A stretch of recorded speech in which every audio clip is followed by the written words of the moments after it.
Stephen Margolis is an AIDS and addiction specialist.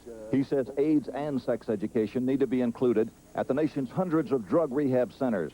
These centers reach thousands of addicts, potential captive audiences for AIDS education. Well, in theory, it sounds simple enough, but in reality, look what we find. At the rehab centers where you've gone, have you been told how to protect yourself, how to protect your wife, how to keep from spreading the disease? No, none of them. Unfortunately, AIDS information may be the exception rather than the rule in drug therapy programs, and the reasons are complicated. Some administrators believe treating addicts is difficult enough without introducing AIDS into the picture. Others, like Dr. Charles Ferris, argue AIDS is already in the picture and must be dealt with. It would help if we jerk our head out of the sand and say, look, here's what part of the territory is like if you're treating drug and alcoholism victims. They have AIDS. They have AIDS on a regular basis. Can you accept a person there with AIDS? You can't. From telephone interviews across the country, 2020 has discovered that some treatment centers won't even take clients who test positive for the AIDS virus. When a program does accept a client, often no AIDS education is provided, and the issue of AIDS can be clumsily handled. Hello, my name is John Hannon, and I'm with Positive AIDS and Recovery. John Hannon, a recovering addict and AIDS activist, claims he didn't receive appropriate care at the Baylor Adult Care Unit in Dallas, Texas. Drug rehab therapy is usually based on openness and group support. But when John tested positive for the AIDS virus, he says he was told to keep it quiet. Well, how did you feel? Did that pose a dilemma for you? It made me angry, real angry. I was in a therapeutic environment that stressed group therapy, and all of a sudden I'm told not to talk about it. Dr. Robert Gehring, the unit's medical director, advised John to clam up. From a previous experience where threats were made, Gehring was concerned about how John's diagnosis would be received by the other patients. If a patient goes to a support group and says, I'm HIV positive, and they physically harm that patient, if they throw him out physically and make death threats against him, is that therapeutic? This person went on to say no one ever counseled him or educated him or briefed him about what life would be like and what he should expect. We have to concentrate on the reason that he's here. The reason that he's here is his drug addiction. Secondarily, he's here to find support for AIDS. Within the unit, John decided to speak out anyway. Deep down, I knew that that was not going to work for me, so I brought materials in from the outside. I brought in information about AIDS. I put it on the bulletin boards. I started talking about it. The information on the bulletin boards was taken down almost immediately upon my putting it up. Dr. Ferris, who was a counselor at Baylor at the time, says had the unit faced the issue of AIDS head-on instead of ignoring it, such problems could have been avoided. It's a seriously, easily preventable disease with just a modicum of direct, straightforward education. Ferris is especially worried about patients when they leave treatment. Many of these people are passing on the disease without even knowing it, simply because in the treatment facility, we were too afraid to talk about sexuality issues.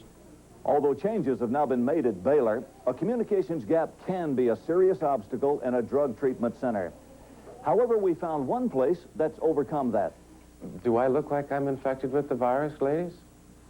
No. Yeah, and with the men, you know, if you look at a lady who has a virus, I mean, until they're in the latter stages, you really can't tell. Richard Carper and his wife Debbie were both IV drug users who learned nothing about AIDS when they were in rehab. When they found they were infected with the AIDS virus, they began speaking out to warn other addicts. This day was spent at the Stump Ranch, a therapeutic community outside Eugene, Oregon, where residents may spend months in self-help rehabilitation. I'm Chuck. I'm an addict. I'm an alcoholic. Hi, Chuck. Chuck is at double risk of getting AIDS. Yeah, I've used the services of prostitutes several times. And a lot of experimentation with a lot of different women who prostitute themselves, not so much for money, but for drugs. And I think that's real prevalent in IV drug use. Whoever had the drugs then had the women. And so it's conceivable there's hundreds and hundreds and hundreds of different exposures, and that bothers me. Remember, many addicts support their habit by prostitution. Their customers can take the disease home to their wives, just like syphilis or gonorrhea. You need to talk safe sex. We need to talk about needle usage. We need to talk about condoms. The Stump Ranch has AIDS education, but what they don't have is money. As a small nonprofit organization, they don't get the big bucks from insurance claims the large profit-making facilities like Baylor routinely get. In the numerous small nonprofit programs, they stretch the dollar to the breaking point. We're asked to house, we're asked to feed, we're asked to teach, we're asked to treat, we're asked to refer, we're asked to educate. This is the national meeting of the Therapeutic Communities of America.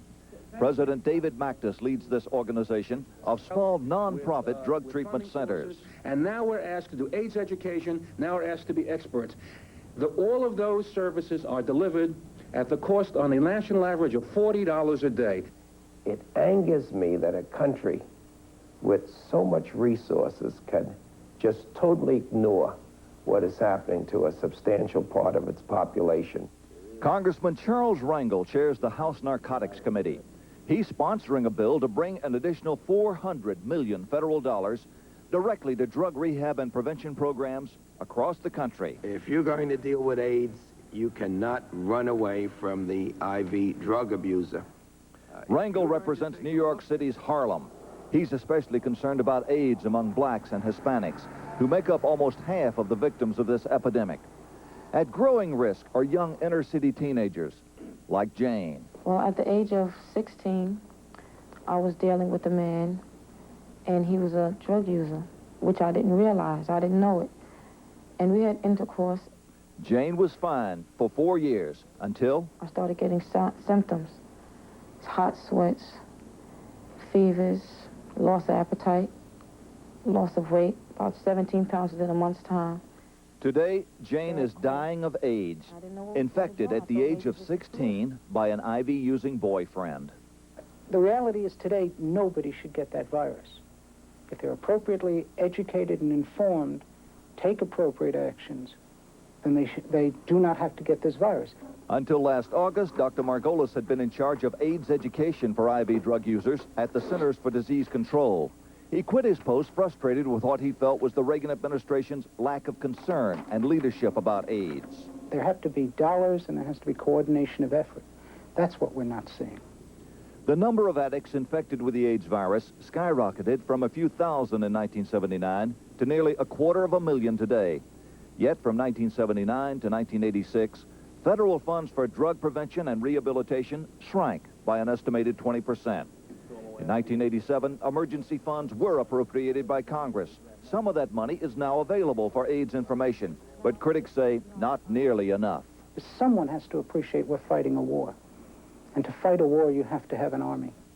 Unless that commitment comes with funding and education, those closest to the problem agree. The vicious cycle of ignorance and infection will continue. I have an 18-year-old son who is sexually active.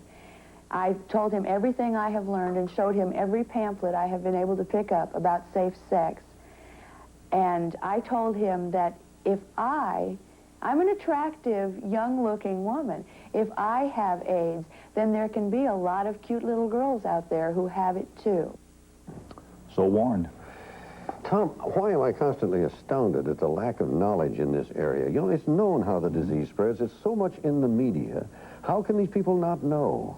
Hugh, these people are so mesmerized by the needle, they're out of the mainstream of public information. Addicts we met did not know how to cure basic infections. They didn't know where to go to get tested for AIDS. That's why we need an especially aggressive educational program to reach them. Now, if every one of the addicts were tuned in and saw what you just reported and decided to do something about it, would there be enough help for them? Today, we only have facilities to treat 10% of the addicts if they all came forward. We need more facilities. We need more aggressive education. Yeah. Thank you, Tom. Badly. Mm-hmm. Well, this week we've seen some pre-summit posturing from Ronald Reagan and Mikhail Gorbachev. But what's going on behind the scenes? When we come back, we'll hear from Sam Donaldson inside the White House. Stay with us. ABC's Olympic Diary is brought to you by Tylenol. In 1972, the Soviet pairs won the gold and silver. But a romance between gold medalist Alexei Ulanov and another Soviet skater made for tense relations. In a competition after the Olympics, Ulanov's partner, Irina Rodnina, left the ice in tears, knowing they would never again skate together. If you're choosing a pain reliever for a headache and want strength, choose this one. Nothing is stronger for headaches. Nothing. If you're concerned about stomach irritation, choose this. It won't irritate your stomach like aspirin, or even ibuprofen can. The truth is, if you want a pain reliever that does both, your one choice should be Tylenol. Tylenol, it's tough on pain, easy on your stomach. Married to her new partner, Alexander Zaitsev, Rodnina won 2 more Olympic golds. A doubleheader tips off ABC's college basketball. First, David Rivers leads Notre Dame against Louisville. The Cardinals are trying to regain the form that won them the NCAA title in '86. Then it's nighttime. Last season, Coach Bobby Knight led Indiana to a national championship. Now the Hoosiers are the team to beat, and that's just what Kentucky has in mind. It's back-to-back excitement when ABC's college basketball takes the court for its season premiere Saturday.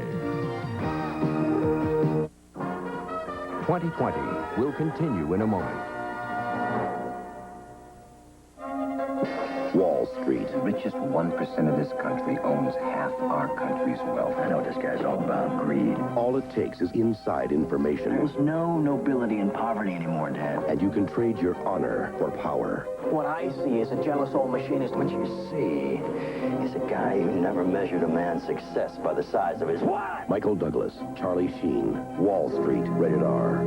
Starts Friday, December 11th at theaters everywhere.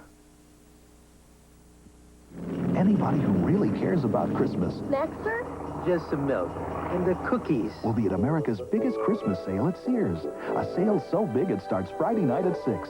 So big everything at Sears is on sale. All 10 to 50% off. All toys, all apparel, all furniture, all tools, all appliances and electronics. All of which makes the trip well worth it. Would you like those gift wrapped? I think I can handle that. America's biggest Christmas sale starts Friday night at 6. The S-Class, the engineering flagships of Mercedes-Benz, and something more. Automobiles that evoke memories of a day-long past, and a car so exotic that it turned a young boy's head. A heritage of legendary automobiles that have inspired dreams. The Mercedes-Benz S-Class, nothing less than the best of every big Mercedes there ever was. They're coming by the millions, and they will change long distance forever. The phone cards, new from U.S. Sprint, the world's first and only fiber optic network calling card. Each one made to give you the best sound quality possible and the best overall savings. Call now. For a limited time, we can make one for you, free. The new phone card, only from U.S. Sprint. Next week's summit meetings may well be the most important meeting that Ronald Reagan has had during his presidency. But how well is he being prepared for the meetings with Gorbachev?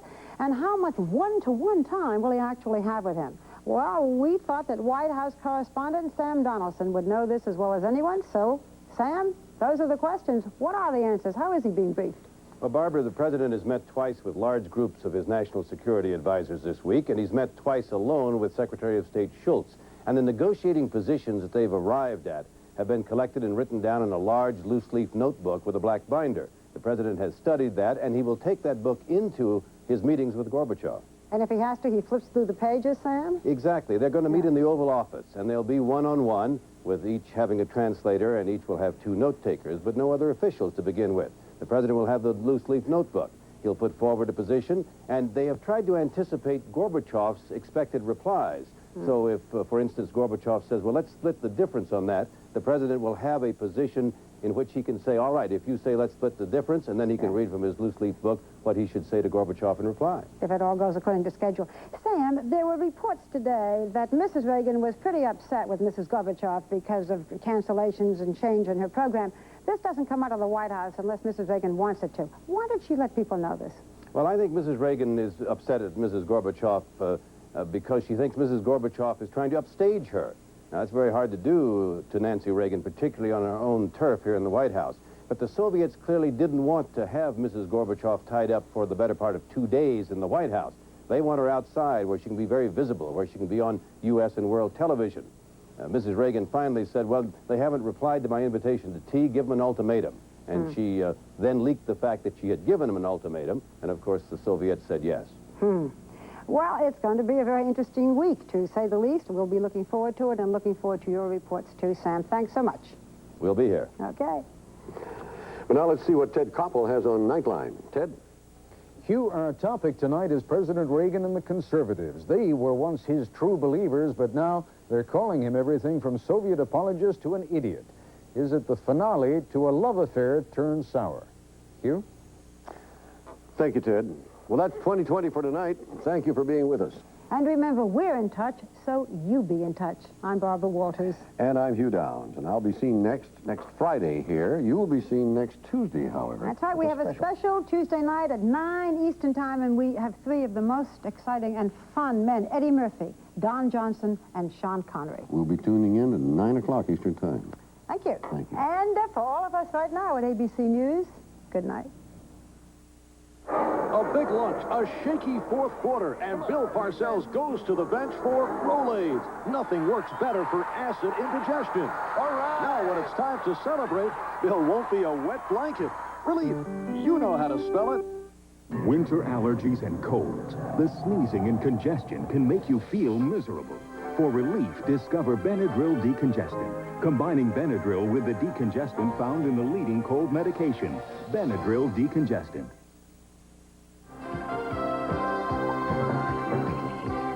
Sunday, the mob has Spencer walking on the wild side on Spencer for Hire. Monday, he makes the impossible possible, MacGyver. Then the New York Jets battle the Miami Dolphins. It's a must-win game for both teams on ABC's NFL Monday Night Football.